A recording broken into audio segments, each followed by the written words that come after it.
Article 370 एक बार फिर से मौजू हैं। जम्मू कश्मीर विधानसभा में प्रस्ताव पास हुआ है, हंगामा हुआ है। और बड़ी चीज ये है कि राजस्थान में भी जिस तरह से राजस्थान के मुख्यमंत्री भजनलाल शर्मा बोले हैं कि राहुल गांधी के पापा भी इसे नहीं हटा सकते। आप सुनते हैं अगर इस वीडियो को जो देवली उनियारा में सीएम बोले हैं, क्या कुछ चीजें निकल के आती हैं।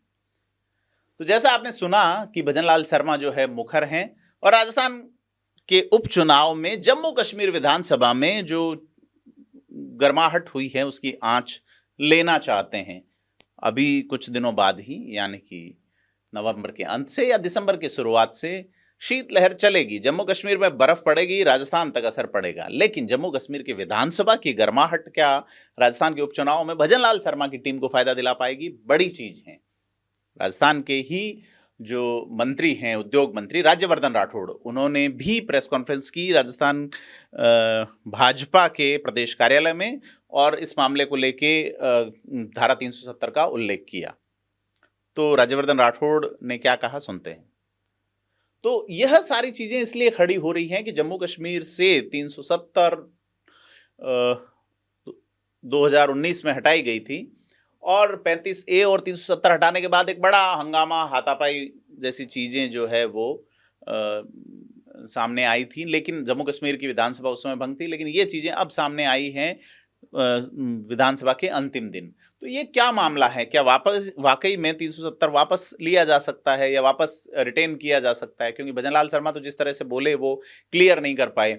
तो सारी चीज़ ये है कि सदन में, यानी कि जम्मू कश्मीर के सदन में स्पीकर ने हंगामा करने वाले विधायकों को मार्शल के जरिए बाहर निकाला। और ये केंद्र शासित बनने के बाद जो है जम्मू कश्मीर विधानसभा का पहला सत्र था, क्योंकि पहले ही दिन से 300 आर्टिकल 370 पे हंगामा शुरू हुआ था जो आखिरी दिन तक चलता रहा है। और पहला जो सत्र था शपथ वपथ वाला, वो 5 दिन के लिए आयोजित हुआ था। तो बड़ी चीज ये है कि पीडीपी यानी कि पीपुल डेमोक्रेटिक पार्टी के वहीदुर रहमान पारा ने यह जो प्रस्ताव पास किया कि 370 आर्टिकल को बहाल किया जाए। अब पारा के प्रस्ताव पर नेशनल कॉन्फ्रेंस के विधायकों और मुख्यमंत्री उमर अब्दुल्लाह ने यह कह के विरोध किया कि यह सब सियासत करने के लिए किया जा रहा है। क्योंकि उमर अब्दुल्ला ने कहा जो प्रस्ताव लाया गया उसकी कोई अहमियत नहीं है, ये सिर्फ कैमरों के लिए है। अगर इसका कोई मकसद होता तो इस प्रस्ताव को हमारे साथ साझा करके इस पर चर्चा की गई होती। पीडीपी, जिसके साथ भाजपा ने 2014 में सरकार बनाई थी गठबंधन में, आज से करीब 9-10 साल पहले, तो बड़ी चीज़ ये है कि अब नेशनल कॉन्फ्रेंस और कांग्रेस भी इस मामले में पक्ष में रही है। लेकिन पीडीपी के इस बहाली प्रस्ताव को फिलहाल लिफ्ट क्यों नहीं दी गई, बड़ी चीज़ है। क्योंकि हालांकि नेशनल कॉन्फ्रेंस ने इस प्रस्ताव को दूसरे दिन पास किया और पार्टी के राजनीतिक नेताओं ने इसका स्वागत भी किया है। तो सारी चीज़ ये है कि सत्र के चौथे दिन जिस तरह से अवामी इत्तेहाद पार्टी के विधायक खुर्शीद अहमद शेख ने एक बैनर लहराया और इसके अलावा राजनीतिक कैदियों को जेलों से छोड़ने जाने की बात लिखी, बैनर पे 35A और 370 को बहाल करने की मांग की गई। चूंकि खुर्शीद अहमद शेख विधायक है, लेकिन सांसद इंजीनियर रशीद के वो भाई हैं। इंजीनियर रशीद बारामूला लोकसभा क्षेत्र से 2024 में जीते। अब बड़ी चीज़ जो है वो ये बैनर जब लहराया गया तो भाजपा के विधायक वेल में कूद गए और नारेबाजी और हंगामा शुरू कर दिया। तो कई दूसरे विधायक खुर्शीद शेख के समर्थन में खड़े हुए। तो बीजेपी और उन विधायकों में हाथापाई देखने को मिली। अब बड़ी चीज़ ये है कि विधानसभा में फिर हाथापाई होती है, भाजपा विधायकों को मार्शलों ने बाहर निकाला, कुछ सदन से वॉकआउट कर जाते हैं। तो भाजपा विधायकों ने विधानसभा के बाहर अलग जो है लॉन में पैरेलल सत्र बुलाया और कहा कि लोगों के मसले सुनने के लिए हमने यहाँ एक सत्र शुरू किया है। अब इसी दूसरी ओर प्रधानमंत्री नरेंद्र मोदी ने महाराष्ट्र में जनसभा को संबोधित करते हुए कहा कि दुनिया की कोई ताकत आर्टिकल 370 को बहाल नहीं कर सकती, वो अब खत्म हो चुका है। क्योंकि 5 अगस्त 2019 को नरेंद्र मोदी सरकार ने ही जम्मू कश्मीर से आर्टिकल 370 हटाकर विशेष राज्य का दर्जा खत्म किया और राज्य को 2 अलग अलग केंद्र शासित प्रदेशों में बांट दिया। अब इसको लेके कई हजारों गिरफ्तारियां हुई थी और उसमें सैकड़ों राजनीतिक कार्यकर्ता भी थे।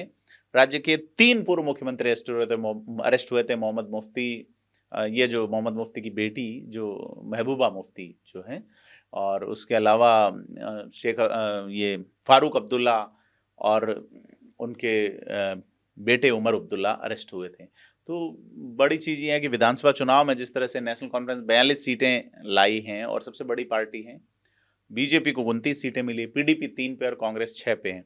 अब यहाँ उमर अब्दुल्ला के नेतृत्व में नेशनल कॉन्फ्रेंस की सरकार है।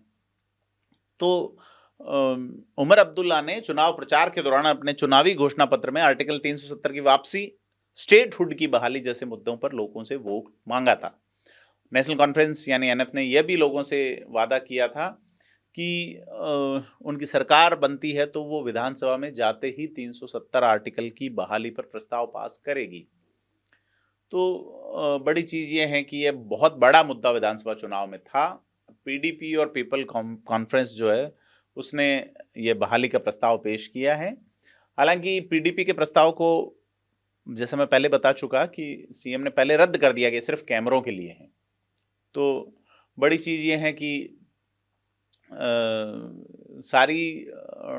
अगर ये प्रस्ताव वाले मामले में अगर लीगल एंगल देखें तो क्या सरकार से वो अधिकार वापस लिया जा सकता है जो उसने खुद ने छीना है? बड़ी चीज़ ये है, क्योंकि ये अभी तक ये कदम प्रतीकात्मक नज़र आता है। तो वो बड़ी चीज़ है कि ये लड़ाई लाने की ये कितनी सफल होगी, आगे बढ़ सकती हैं। तो ये सारी चीज़ ये है कि अब फिलहाल सारी चीज़ इस तरह से देखी जा रही है कि जम्मू कश्मीर में जो वोट लेके आए हैं उन्हें अपना वादा पूरा करने की दिशा में कुछ करते हुए दिखाना है। इसीलिए पहले पीडीपी ले आई तो नेशनल कॉन्फ्रेंस को लगा हम पीछे रह गए, तो नेशनल कॉन्फ्रेंस के नेता उमर अब्दुल्ला उसका विरोध करते हैं, उसको सिर्फ एक कैमरों की हकीकत बताते हैं। और उसके बाद का जो मामला है वो नेशनल कॉन्फ्रेंस भी उसमें शामिल हो जाती है, बैनर पोस्टर भी आते हैं। लोग ये कह रहे हैं कि भाई कश्मीर में वोट बिजली पानी सड़क को लेके नहीं दिया गया, बल्कि आर्टिकल 370 की बहाली और इस लड़ाई को आगे ले जाने के लिए दिया गया है। अब प्रस्ताव पास करने के अलावा क्या चारा बचता है? अब प्रस्ताव भले आगे नहीं बढ़ पाए, क्योंकि अगर ऐसा नहीं किया जाता है तो लोग ये सोचेंगे कि मैंडेट जिस सरकार को दिया वो जो है अपना काम नहीं कर रही है। तो सारी चीज़ें जो हैं वो अगर देखा जाए कि पीडीपी के साथ भाजपा ने जब सरकार बनाई थी आज से 10 साल पहले, तो पीडीपी भी हटाने की मांग कर रही थी 370 को, लेकिन चूंकि वो 10 साल पहले भाजपा के साथ गई थी, इसलिए जम्मू कश्मीर में पीडीपी का इतना विरोध कि आप भाजपा से अगर हाथ मिलाते हैं तो ठीक है, हम आप नकारते हैं, हम नेशनल कॉन्फ्रेंस को मौका देंगे। तो 3 सीटों पे पीडीपी सिमट गई जो सरकार में थी। तो सारी चीज़ जो है वो ये पीडीपी जिस तरह से टूटी केवल भाजपा से हाथ लगाने से, हाथ मिलाने से, तो सारी चीज़ें कुल मिला के ये हैं कि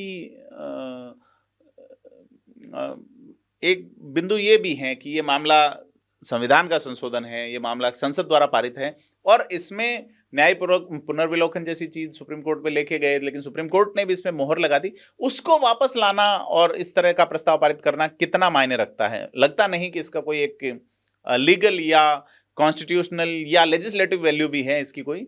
तो सारी चीज ये है कि जम्मू कश्मीर से 370 हटाना भाजपा का लंबा समय से मुद्दा था और भाजपा इसी आधार पे जो है वो प्रचार भी कर रही है। जहां भी उपचुनाव है, जहां चुनाव, जैसे प्रधानमंत्री नरेंद्र मोदी महाराष्ट्र में बोले और भजनलाल शर्मा राजस्थान में बोले, तो भाजपा के लिए एक अच्छा अवसर बन रहा है कि वो जम्मू कश्मीर में जो उछलकूद हो रही है विधानसभा में, उसका असर ठीक है यहाँ जो है वो चुनाव जीतने में आ जाए, मोबिलाइज करने में आ जाए तो ठीक रहेगा। तो कुल मिला के 370 एक बार फिर से मौजू हैं, चर्चा में हैं।